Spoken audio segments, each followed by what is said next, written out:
প্রথম পেগটা বানিয়ে গ্লাসটা টেবিলে রেখে মিউজিক অন করলো তমাল। এবার সে এসে বসলো চেয়ারে, হাতে গ্লাসটা নিল। খুব ধীরে গান চলছে, মেরা কুছ সামান তুমহারে পাস পারা হ্যায়। গ্লাসটা এবার মুখের কাছে পৌঁছতেই ফোনটা বেজে উঠল। তমাল আবার গ্লাসটা টেবিলে নামিয়ে দিল। ফোনে একটা আননোন নাম্বার। রাত্রি এখন 11টা। এত রাতে একটা আননোন নাম্বার থেকে কল দেখে রিসিভ করলো তমাল। কিন্তু হ্যালো বলার আগেই ওপাশ থেকে একটি ছেলে বলল, সরি সরি সরি, আর কখনো হবে না। আমি তোমাকে না বলে আর এইভাবে যাব না। প্লিজ পৃথা, একবার আমার সাথে কথা বলো। তমাল এবার বলল, হ্যালো। ছেলেটি তমালের গলার আওয়াজ শুনে বলল, কে আপনি? পৃথা কোথায়? আর আপনি পৃথার ফোন নিয়ে কি করছেন? তমাল একটু বলতে গিয়ে প্রথমে থেমে গেল। এক তো ভুল নাম্বারে ছেলেটি ফোন করেছে, তারপর এত প্রশ্ন। পুরো মুডটা নষ্ট করে দিয়েছে তমালের। তাই তমাল রেগে বলল, আপনার পৃথা আমার সামনে বসে আছে, আমরা এখন ড্রিঙ্ক করছি, ডিস্টার্ব করবেন না। কথাগুলো বলেই ফোনটা রেখে দিল তমাল। এবার রিমোটটা নিয়ে গানটা চেঞ্জ করলো। মাথাটা হেলিয়ে রাখলো চেয়ারে, গানটা উপভোগ করার জন্য। ধীরে ধীরে তখন বাজছে, হাম তুমসে প্যার কিতনা এ হাম নেহি জানতে। গ্লাসটা আবার হাতে নিতে যাবে, ঠিক তখনই ফোনটা বেজে উঠল। সেই একই নাম্বার থেকে ফোন। রাগকে কন্ট্রোল করে ফোনটা রিসিভ করলো তমাল। ওপাশ থেকে ছেলেটি বলল, দাদা প্লিজ বলুন না আপনি কে, আর আমার পৃথা কোথায়? রেগে গেলে ওর মাথা ঠিক থাকে না। প্লিজ বলুন না আপনি কে, পৃথার ফোন আপনি ধরছেন কেন? তমাল বলল, দেখুন ভাই, আমার মন মেজাজ একদম ভালো নেই। আমি আপনার পৃথাকে চিনি না, আপনাকেও চিনি না। আমাকে শান্তি করে একটু মাল খেতে দিন। রাত অনেক হয়েছে, ঘুমিয়ে পড়ুন। ছেলেটি তখন তাড়াতাড়ি করে বলল, তাহলে পৃথার ফোন আপনার কাছে কেন? তমাল এবার একটু রেগে গিয়ে বলল, আপনার পৃথার ফোন আমার কাছে কেন থাকবে? এটা তো আমার ফোন। ছেলেটি রেগে বলল, এটা 9877, এটা আমার পৃথার নাম্বার। তমাল বলল, হতেই পারে, আমি তো ওই নাম্বারটা আমার বলে দাবি করছি না। আমার নাম্বার 9874। ছেলেটি এবার একটু থেমে বলল, তাহলে পৃথাকে ফোন করলে আপনার কাছে কেন ফোন যাচ্ছে? তমাল বলল, তা তো আমি জানি না ভাই। ছেলেটি বলল, 1 মিনিট দাঁড়ান। ছেলেটি নিজেই ফোনটা ডিসকানেক্ট করে দিয়ে তমালের নাম্বারে ফোন করলো। তমাল আবার ফোনটা রিসিভ করলো। ছেলেটি অবাক হয়ে বলল, এটা কি হচ্ছে বলুন তো? পৃথার নাম্বার আর আপনার নাম্বার প্রায় এক, শেষে ওই 4 আর 7-এর পার্থক্য। ওকে ফোন করলে আপনার কাছে কেন যাচ্ছে বুঝতে পারছি না। তমাল টেবিলে রাখা গ্লাসটার দিকে অসহায়ভাবে তাকিয়ে থেকে বলল, সঠিকভাবে বলতে পারবো না, তবে এই সিমগুলোতে কদিন ধরেই একটু প্রবলেম চলছে, ক্রস কানেকশন হচ্ছে বারবার। আপনার পৃথা বোধহয় তার মোবাইলটি বন্ধ রেখেছে, আর ক্রস কানেকশন হয়ে আমাকে ঝামেলাতে পড়তে হচ্ছে। ছেলেটি এবার গলার স্বর নিচু করে বলল, সরি দাদা, এবার বুঝতে পেরেছি। এত রাতে কল করার জন্য সরি। আসলে আমি একটু সমস্যাতে পড়েছি। এর আগে পৃথার সাথে এতটা ঝামেলা আমার হয়নি। ঠিক আছে দাদা, সরি, রাখলাম। ফোনটা ডিসকানেক্ট হয়ে গেছে। রুমের ভিতরে আগের গান শেষ হয়ে তখন অন্য গান শুরু হয়েছে। তুমবিন জিয়া যায় ক্যাসে, ক্যাসে জিয়া যায় তুমবিন। পুরো মুডটা নষ্ট হয়ে গেছে তমালের। ঘড়ির কাঁটায় তখন 11টা 15। তমাল ছেলেটির কাছ থেকে পৃথার নাম্বার আগেই পেয়েছিল। তার নাম্বারের সাথে শেষে শুধু 4 আর 7-এর পার্থক্য। তাই তমাল আগে পৃথার নাম্বারে কল করলো, কিন্তু পৃথার নাম্বার সুইচ অফ বলছে, অর্থাৎ তার অনুমান সত্যি। পৃথাকে ফোন করলে ক্রস কানেকশন হয়ে তার কাছে ফোন আসছে। তমাল এবার ছেলেটির নাম্বারে ফোন করলো। ছেলেটি সাথে সাথে ফোন রিসিভ করে বলল, হ্যালো। তমাল বলল, কী নাম ভাই আপনার? ছেলেটি বলল, আমার নাম শ্রেয়ান। তমাল বলল, আমার নাম তমাল। আপনার পৃথার নাম্বার বন্ধ আছে। আপনি একটু আগেই ওর নাম্বার আমাকে বলেছিলেন বলে আমি একবার ট্রাই করে দেখলাম। চিন্তা করবেন না, হয়তো ওর ফোনে চার্জ নেই। ও ঠিক আপনাকে ফোন করে নেবে। শ্রেয়ান বলল, ওর ফোন কখনো বন্ধ থাকে না তমালদা। আমাদের ভীষণ ঝগড়া হয়েছে। ও একটা লেডিস হোস্টেলে থাকে, আমি সেখানেই একটু দূরে দাঁড়িয়ে আছি। ও যে রুমটাতে থাকে রাস্তা থেকে তা দেখতে পাওয়া যায়। ওর রুমের লাইট জ্বলছে না। আমাদের অনেকবার ঝগড়া হয়েছে, কিন্তু কোনোদিন ও ফোন বন্ধ রাখেনি। আমার খুব ভয় হচ্ছে দাদা, মনে হচ্ছে আমি ওকে হারিয়ে ফেলবো। শেষের কথাগুলো তমালের বুকে এসে বিঁধল। তমালও শ্রীময়ীর জন্য এমন পাগল ছিল এক সময়। ওর সাথে ঝগড়া হলে কত রাত অবধি ওর বাড়ির বাইরে দাঁড়িয়ে থাকতো। পাড়া প্রতিবেশী কত অপমান করত, তমাল নড়ত না। শেষে জানালা দিয়ে শ্রীময়ী যখন ইশারা করে বলতো, চলে যাও, কাল কথা হবে আমাদের, তখন তমাল চলে যেত। আজ আরও একজন তমাল যেন তার শ্রীময়ীর জন্য অপেক্ষা করছে। তমাল বলল, ভাই তুমি কোথায় আছো বলো, আমি তোমাকে হেল্প করব। শ্রেয়ান বলল, না দাদা থাক, আপনাকে অনেক জ্বালিয়েছি। তমাল বলল, আরে আমাকে বলো না তুমি কোথায় আছো। আমিও একা, তুমিও ওখান থেকে নড়বে না, তাহলে সারা রাত না হয় গল্প করে কাটিয়ে দেব।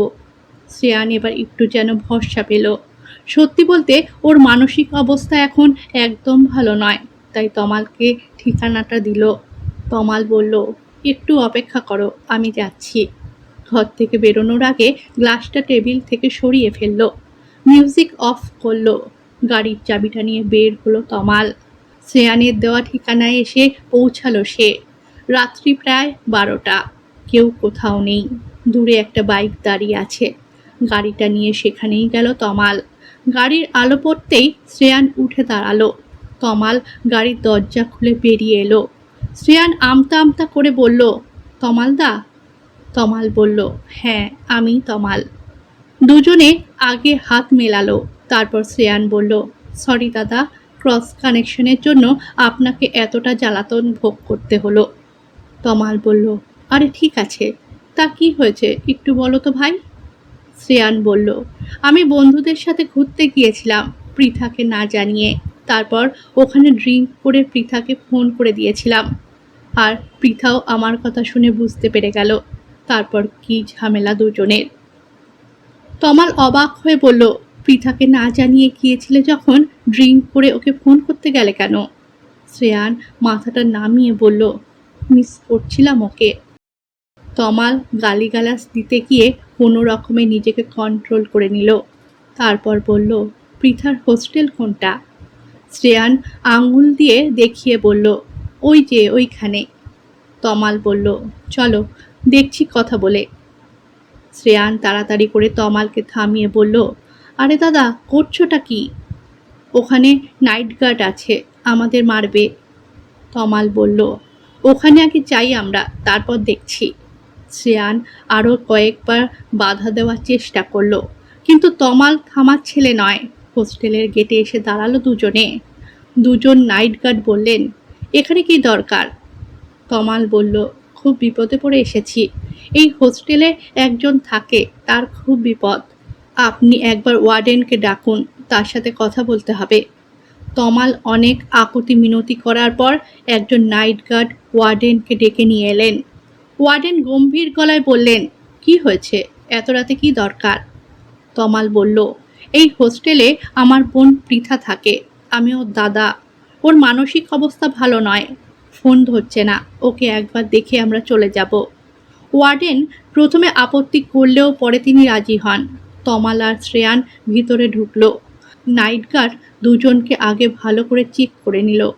ওয়ার্ডেন আর একজন নাইট গার্ড মিলে ওদের নিয়ে গেল।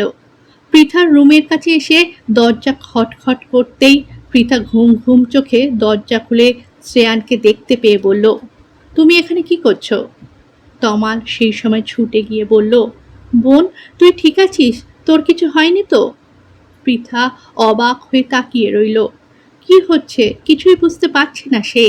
ওয়ার্ডেন বললেন, তুমি ওদের চেনো? তমাল সাথে সাথে বলল, চিনবে না মানে, আমি ওর নিজের দাদা। আমাদের ফোন নাম্বারও প্রায় এক, শেষে 4 আর 7-এর পার্থক্য। পৃথা কিছু বুঝতে পারল না, কিন্তু শ্রেয়ানকে দেখে এইটুকু বুঝতে পারল ওয়ার্ডেনকে মিথ্যে বলে এখানে ঢুকেছে। পৃথা বলল, হ্যাঁ ম্যাম, আমি চিনি ওদের। তমালের দিকে তাকিয়ে বলল, আমার দাদা হয়, আমি একটু কথা বলে নিই, প্লিজ 10 মিনিট সময় দিন। ওয়ার্ডেন আর নাইট গার্ড একটু দূরে সরে গেল। তমাল এবার শ্রেয়ানকে ডেকে বলল, যা বলার তাড়াতাড়ি বলো। পৃথা বলল, এইসব কি শ্রেয়ান, এত রাতে তুমি এখানে, পিঠে ব্যাগ, তার মানে অফিসের পর থেকে ঘরে যাওনি? শ্রেয়ান বলল, আমি ঘন্টার পর ঘন্টা বাইরে অপেক্ষা করছিলাম, আর তুমি ফোন বন্ধ রেখে ঘুমোচ্ছ। পৃথা বলল, তো কি করব, আমাকে না বলে বন্ধুদের সাথে যখন ঘুরতে গিয়েছিলে তখন মনে ছিল না আমাকে? তমাল বলল, এই সব কথা কাল হবে, আজকের রাতটার জন্য একে অপরকে ক্ষমা করে দাও প্লিজ। পৃথা বলল, আপনি কে? তমাল বলল, ক্রস কানেকশনে পাওয়া দাদা আমি। শ্রেয়ান বলল, সব কথা কাল বলবো, ফোনটা খুলে রেখো প্লিজ। ভালোবাসি তোমায় অনেক অনেক। পৃথা এবার একটু নরম হয়ে বলল, এখন বাড়ি যাও, রেস্ট নাও, আমি ফোন করব তোমায়। বেরিয়ে আসার আগে তমাল পৃথাকে বলল, বোন, দয়া করে ফোন বন্ধ রেখো না। পৃথা হাসল। দুজনে হোস্টেল থেকে বেরিয়ে এলো। শ্রেয়ান এখন অনেকটা হালকা। তমালকে জড়িয়ে ধরে বলল, থ্যাংক ইউ দাদা। তমাল বলল, বাড়ি যাও এবার, কাল সকালে ও রাগ ভাঙিয়ে আমাকে ফোন করে জানাবে, নাম্বারটা তো তোমার কাছে আছেই।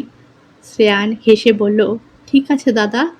তমাল এবার বাড়ি না গিয়ে সেই পুরনো ঠিকানায় পৌঁছালো। ফোনটা বের করে সেভ করা নাম্বারে ফোন করলো। ওপাশ থেকে ফোনটা ধরে শ্রীময়ী বলল, এত রাতে ফোন করলে, সব ঠিক আছে তো তমাল? একবার বাইরে বেরিয়ে আসবে, আমি দাঁড়িয়ে আছি। শ্রীময়ী তাড়াতাড়ি ঘর থেকে বেরিয়ে এলো। তমালকে দেখে অবাক হয়ে বলল, কি হয়েছে এত রাতে? রাগটা একটু কমানো যায় না শ্রী? ড্রিঙ্ক করেছ? ড্রিঙ্ক করে আমি গাড়ি চালাই না, সেটা তুমি ভালো করেই জানো। তাহলে এত রাতে এখানে? তোমাদের নিতে এসেছি। তোমাকে আর আমার মেয়েকে ছাড়া আমি আর এক মুহূর্ত থাকতে পারবো না। তুমি যা বলবে আমি শুনবো, এখন ঘরে চলো প্লিজ। শ্রীময়ী আর কথা বাড়ালো না। মা বাবাকে বুঝিয়ে মেয়েকে নিয়ে তমালের সাথে নিজেদের বাড়িতে গেল। রাস্তায় গাড়ি ছুটে চলছে। পিছনের সিটে মেয়ে তখন ঘুমোচ্ছে। শ্রীময়ী বলল, যা বলবো তাই শুনবে তো? তমাল বলল, সব শুনবো। শ্রীময়ী মুখ বেঁকিয়ে বলল, কাল সকালেই ভুলে যাবে আবার। তমাল মজা করে বলল, ভুলে গেলে আবার মনে করিয়ে দেবে। শ্রীময়ী তমালকে মারতে গিয়ে বলল, তুমি কোনোদিন শোধরাবে না। তমাল তাড়াতাড়ি হাতটা ধরে চুমু খেয়ে বলল, তোমাকে আমি ছাড়বো না, রাগ করে বাপের বাড়ি আসবে আর আমি রাগ ভাঙিয়ে নিয়ে যাব। অভিমানের বরফ গলতে শুরু করলো। তমাল আর শ্রীময়ী আবার সংসার জীবনে প্রবেশ করলো। পৃথা ফোন সুইচ অন করে শ্রেয়ানকে ফোন করে জিজ্ঞাসা করলো, ওই পাগল, পৌঁছে গেছো বাড়িতে?